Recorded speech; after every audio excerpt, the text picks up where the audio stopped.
दोस्तों, राज करीब 2 साल बाद न्यूयॉर्क से भारत वापस लौट रहा था। एयरपोर्ट पर हवाई जहाज से उतरने के बाद वह अपने शहर भोपाल जाने के लिए ट्रेन में बैठता है। ट्रेन चलने लगती है, लेकिन भोपाल स्टेशन पहुंचने से पहले ही 1-2 स्टेशन पहले रुक जाती है। ट्रेन स्टेशन पर करीब 20 मिनट के लिए रुकने वाली थी, क्योंकि आगे जाने के लिए ट्रेन को पासिंग सिग्नल नहीं मिल रहा था। ट्रेन में बैठे सभी यात्री सोचने लगते हैं कि जब तक ट्रेन रुकी हुई है तब तक कुछ खाने पीने का सामान स्टेशन से ले लिया जाए। राज भी बैठे बैठे बोर हो रहा था, इसलिए वह भी ट्रेन से उतरता है और प्लेटफॉर्म पर टहलने लगता है। अचानक राज को एक लड़की की आवाज़ सुनाई देती है और उसे लगता है कि उसने यह आवाज़ पहले भी कहीं सुनी है। आवाज़ उसे जानी पहचानी सी लगती है, इसलिए राज तुरंत पलटकर इधर उधर देखने लगता है कि यह आवाज़ कहाँ से आ रही है। तभी उसकी नज़र एक लड़की पर पड़ती है जिसके हाथ में एक चाय की केतली है और वह स्टेशन पर खड़े लोगों को चाय बेचते हुए आवाज़ लगा रही है। राज उस लड़की के थोड़ा और करीब जाता है तो जैसे ही राज उस लड़की को देखता है, उसके पैरों तले ज़मीन खिसक जाती है। वह वहीं खड़ा का खड़ा रह जाता है, जैसे किसी ने उसे जकड़ लिया हो। लड़की भी जब राज को देखती है तो वहीं सबके सामने फूट फूट कर रोने लगती है और राज के गले से लिपट जाती है। दोस्तों, वह लड़की कोई और नहीं बल्कि राज की पत्नी नेहा थी, जिसे राज ने 2 साल पहले बिना कुछ बताए छोड़ दिया था और विदेश चला गया था। राज अचानक नेहा को इस हाल में देखकर हैरान रह जाता है। उसे समझ नहीं आता कि क्या कहे और कैसे कहे। नेहा की आंखों में आंसू थे और चेहरा उदासी से भरा हुआ था। उसके हाथ में चाय की केतली थी और वह स्टेशन पर खड़े लोगों को चाय बेच रही थी। राज यह देखकर सन्न रह जाता है कि उसकी पत्नी, जो कभी उसके साथ सपने देखती थी, आज इस हालत में रेलवे प्लेटफॉर्म पर चाय बेचने के लिए मजबूर हो गई है। दोस्तों, सवाल यह उठता है कि आखिर क्या वजह थी जो राज ने नेहा को बिना बताए 2 साल के लिए विदेश जाने का फैसला किया। ऐसा क्या हुआ था कि वह अपनी पत्नी को अकेला छोड़कर चला गया और आज उसकी पत्नी को इस तरह की जिंदगी जीनी पड़ रही है। आइए जानते हैं इस पूरी घटना की सच्चाई। लेकिन दोस्तों, पूरी कहानी जानने से पहले मैं आपसे एक छोटी सी विनती करना चाहती हूँ। अगर आप हमारे चैनल पर नए हैं तो कृपया इसे सब्सक्राइब करें। अगर आपको यह कहानी ज़रा भी पसंद आती है तो इसे एक लाइक भी ज़रूर कर दें। तो चलिए जानते हैं इस भावुक कहानी के पीछे छिपे रहस्यों को और पता करते हैं कि आखिर राज और नेहा की ज़िंदगी में ऐसा क्या हुआ था जिसने उनकी दुनिया को पूरी तरह बदल दिया। दोस्तों, यह कहानी है उत्तर प्रदेश के भोपाल शहर की। भोपाल के एक छोटे से मोहल्ले में एक परिवार रहता था। इस परिवार में माँ बाप के अलावा उनके 2 बेटे थे। बड़े बेटे का नाम राज था और छोटे बेटे का नाम मनीष। राज की शादी नेहा नाम की एक लड़की से हुई थी जो बहुत ही नेक और पतिव्रता थी। नेहा अपने पति से बेहद प्यार करती थी। परिवार हंसी खुशी से अपना जीवन बिता रहा था। लेकिन राज का अपनी पत्नी नेहा के प्रति लगाव उतना खास नहीं था। राज एक बहुत ही हैंडसम लड़का था, जबकि नेहा उतनी खूबसूरत नहीं थी। नेहा अपने पति से बहुत प्यार करती थी, लेकिन राज उसे ज्यादा तवज्जो नहीं देता था। वह नेहा से खुश नहीं था और अपना ज्यादातर वक्त सोशल मीडिया पर ही बिताता था। सोशल मीडिया पर राज की बात एक बेहद खूबसूरत लड़की से हो जाती है जिसका नाम रिया था। रिया नोएडा की रहने वाली थी, लेकिन न्यूयॉर्क में नौकरी कर रही थी। राज और रिया की बातें धीरे धीरे बढ़ने लगी और उनकी दोस्ती जल्द ही प्यार में बदल गई। दोनों एक दूसरे से बेइंतहा प्यार करने लगे। एक दिन रिया ने राज से कहा, तुम इंडिया में क्या कर रहे हो? यहाँ तुम ज्यादा पैसा नहीं कमा सकते, तुम न्यूयॉर्क आ जाओ। हम दोनों साथ मिलकर नौकरी करेंगे और खूब पैसा कमाएंगे। हमारी जिंदगी बहुत अच्छी और सेटल हो जाएगी। रिया की यह बात राज टाल नहीं पाया और न्यूयॉर्क जाने के लिए हामी भर दी। लेकिन अब राज के सामने एक बड़ी समस्या थी कि वह अपनी फैमिली को इस बारे में कैसे बताए। इसी बीच राज कुछ ज्यादा ही फोन में व्यस्त रहने लगा, जिससे उसकी पत्नी नेहा को उस पर शक होने लगा। नेहा कई बार देखती थी कि राज रातों को भी फोन पर किसी से चैटिंग कर रहा होता है। कभी कभी फोन में वॉइस मैसेज भी आ जाते थे जो नेहा को सुनाई दे जाते थे। नेहा को एहसास होने लगा कि राज का किसी लड़की से रिश्ता है, लेकिन वह अपने पति से कोई शिकायत नहीं करती थी। 1-2 बार उसने चेतावनी दी, आप जो कर रहे हैं वह गलत है, यह ठीक बात नहीं है। राज ने नेहा की बातें सुनकर कुछ शर्मिंदा महसूस किया और उसने थोड़ा संभल कर चलने का फैसला किया, क्योंकि अब उसे अंदाजा हो चुका था कि नेहा को उसके अफेयर के बारे में शक हो गया है। वक्त इसी तरह गुजरता गया। फिर एक दिन अचानक राज अपनी नौकरी से घर वापस नहीं लौटा। वह अचानक ही कहीं गायब हो गया। घर वाले हर जगह उसकी तलाश करने लगे, लेकिन राज की कोई खबर नहीं मिली। परेशान होकर वह पुलिस स्टेशन गए और उसकी गुमशुदगी की रिपोर्ट दर्ज कराई। राज अपना फोन भी घर पर ही छोड़ गया था, जिससे पुलिस को भी उसकी तलाश में काफी दिक्कत हो रही थी। राज को गायब हुए अब करीब 2 महीने हो चुके थे, लेकिन उसका कोई सुराग नहीं मिल पाया था। परिवार वालों के दिलों में चिंता और भय बढ़ते जा रहे थे।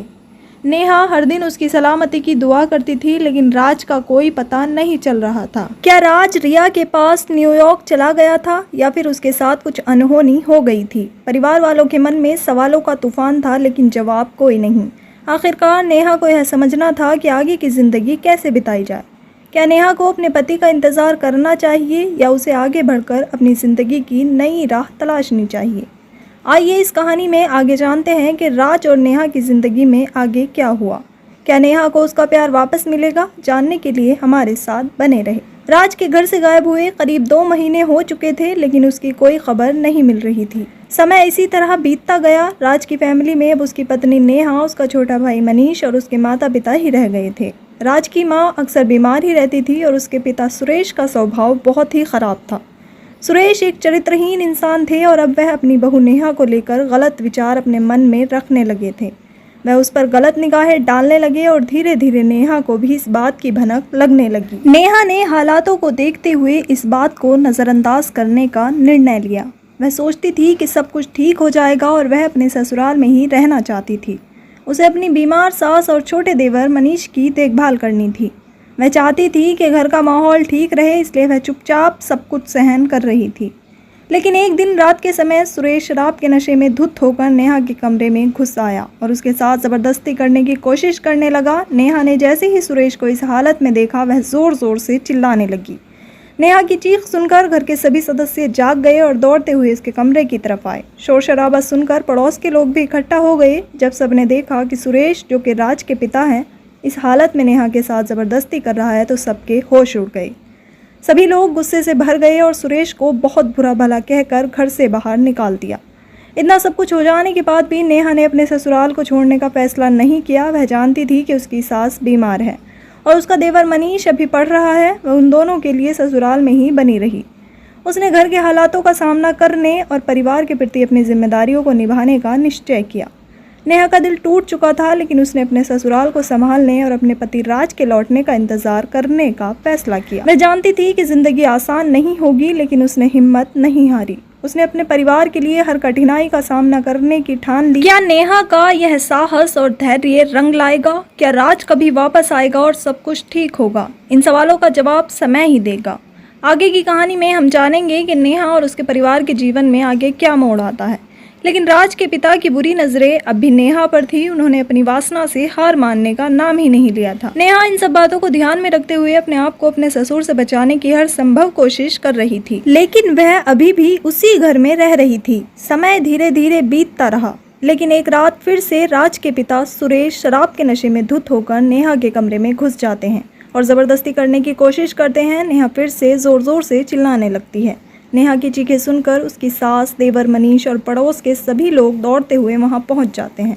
सब सुरेश को धिक्कारते हैं और उसे घर से बाहर निकाल देते हैं। गांव के लोग सुरेश को बुरी तरह फटकारते हैं और कहते हैं, बुढ़े, अपनी उम्र का तो लिहाज कर, क्यों तू शराब के नशे में ऐसी गंदी हरकतें कर रहा है। मामला पारिवारिक था, इसलिए गाँव वाले इसे दबाने की कोशिश करते हैं और पंचायत में ही रफा दफा कर देते हैं। बात पुलिस तक नहीं पहुंचती। नेहा को अब यह साफ दिखने लगा कि अगर वह ऐसे ही ससुराल में रहेगी तो किसी न किसी दिन अपनी इज्जत गवा बैठेगी। इन सब बातों को सोचकर नेहा अपने मायके जाने का फैसला करती है और कुछ ही दिनों में अपने मायके चली जाती है। वहाँ उसके बूढ़े माँ बाप और भाई भाभी रहते थे। नेहा अपनी पूरी कहानी अपने माँ बाप को सुनाती है। उसके माता पिता उसे दिलासा देते हैं, बेटी कोई बात नहीं, जब तक तेरा पति वापस नहीं लौट आता तू हमारे साथ ही रह, यह भी तेरा ही घर है। नेहा अपने माँ बाप के साथ रहने लगती है, लेकिन कहते हैं ना कि जिसकी किस्मत ही खराब हो वह कहीं चैन और सुकून से नहीं जी सकता। नेहा की भाभी को उसका वहाँ रुकना बिल्कुल भी पसंद नहीं आता। वह नेहा को अपने ऊपर बोझ समझने लगती है। नेहा की भाभी का स्वभाव तेज तर्रार था,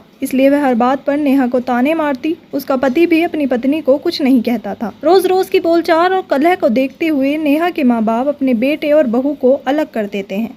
अब नेहा और उसके माँ बाप अलग रहने लगते हैं, लेकिन उनकी मुसीबतें अब और ज़्यादा बढ़ जाती है। माँ बाप बूढ़े हो चुके थे और घर का खर्चा चलाना मुश्किल हो रहा था।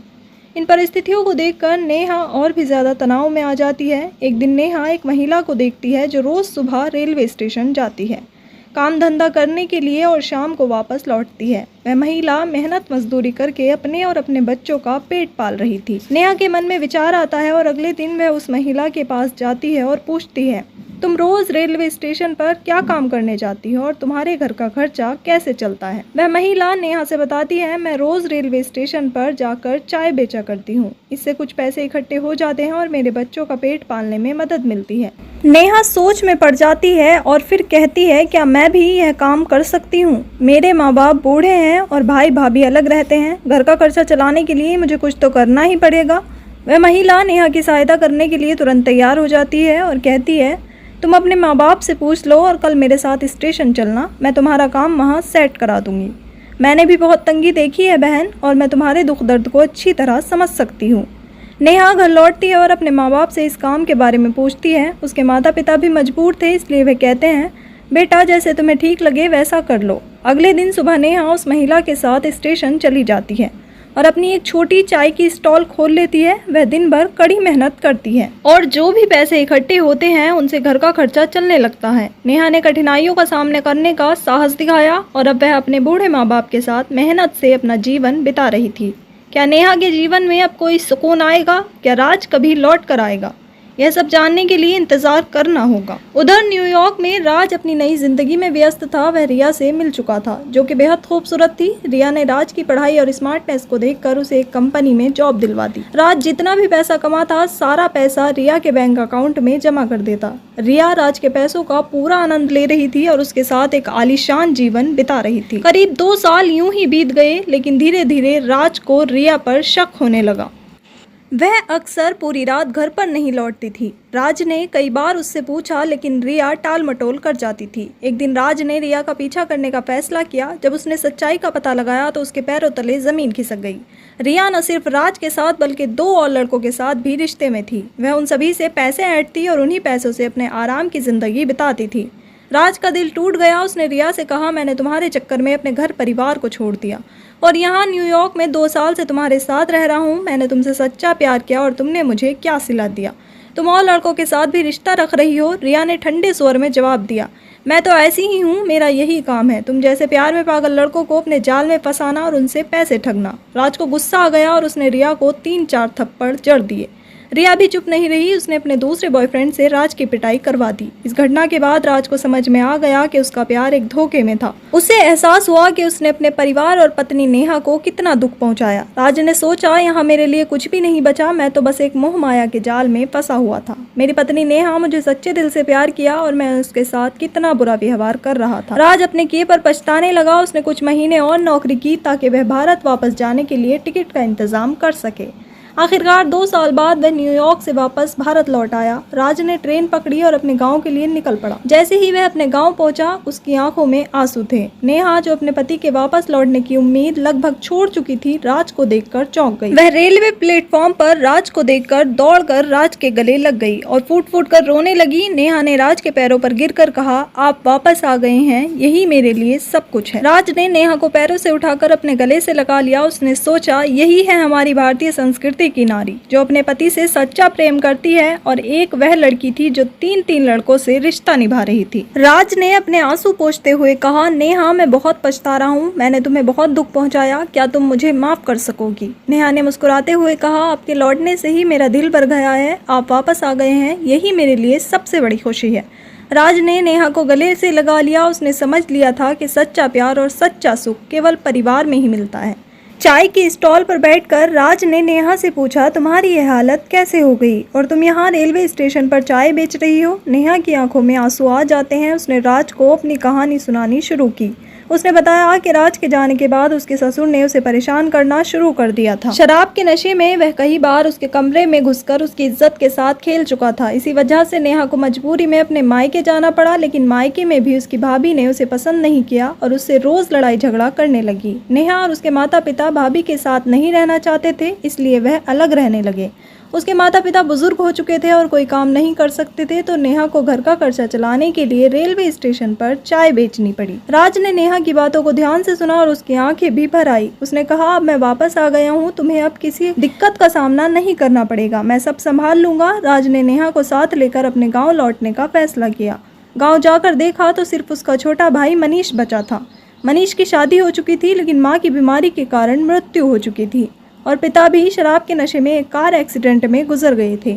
अब जो संपत्ति थी वह राज और मनीष में बांट दी गई। राज ने अपने सारी संपत्ति को अपने नाम कर लिया और नेहा के माता पिता की भी सेवा करने का फैसला किया। उसने नेहा के माता पिता की खूब सेवा की और चाय की स्टॉल को बड़े स्तर पर शुरू किया। इसके बाद चाय का व्यवसाय भी ठीक ठाक चलने लगा। राज ने नेहा को प्यार और सम्मान देना शुरू किया।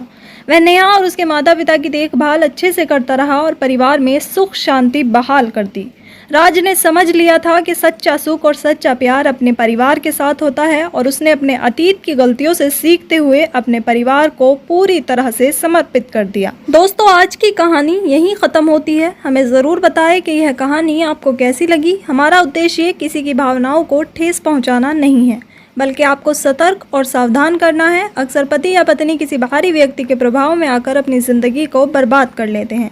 इस कहानी में राज की आंखों से अंधेरे की पट्टी जल्दी हट जाती है, लेकिन सभी को ऐसा मौका नहीं मिलता।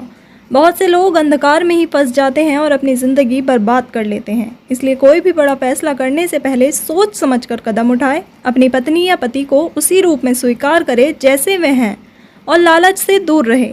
हमारा मकसद यही है कि आप अपने जीवन में सतर्क रहें और किसी भी रिश्ते में सावधानी बरतें। अगर आपको यह कहानी पसंद आई हो तो कृपया हमारे चैनल को सब्सक्राइब करें और वीडियो को लाइक ज़रूर करें। हम जल्द ही एक नई कहानी और नए एपिसोड के साथ मिलेंगे। तब तक के लिए धन्यवाद। जय हिंद, जय भारत।